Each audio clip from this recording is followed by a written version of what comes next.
Hello. Before we get to the actual movie that we created with time-lapse, I wanted to mention a couple things about creating the actual time-lapse.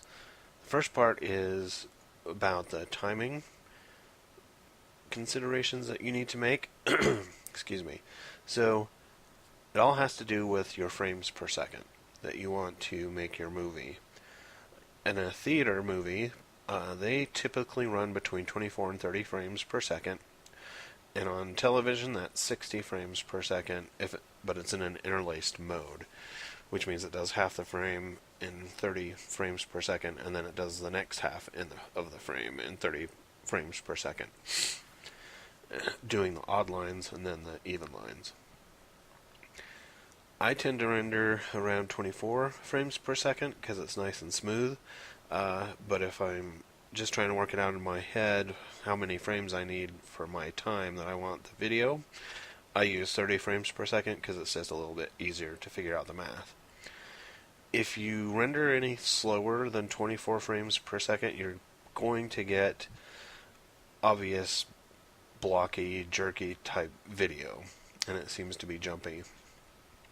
So, for example, if you want a 3-minute video at 30 frames per second, you need 5,400 frames. So, if you're shooting one frame every 5 seconds, that gives you 12 frames per minute and 720 frames per hour.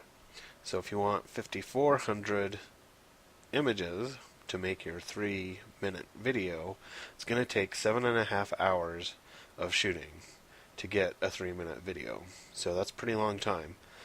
Now, if you have a calculator handy, you can do that division with 24 frames per second, and you will note that your shooting time goes down to 6 hours for a 3-minute movie.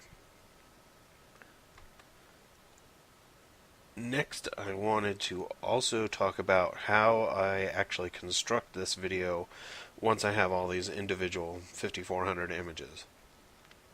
So, Adobe Lightroom has a way to render a series of images into a movie, and it's called their slideshow application. It's built into Lightroom. Adobe Lightroom's not that expensive. It's less than $100, at least it was when I bought it. And I also use a plugin that has that 24 FPS plugin for rendering videos, and you can get that from LRB plugins, and I'll have a link to that in my description.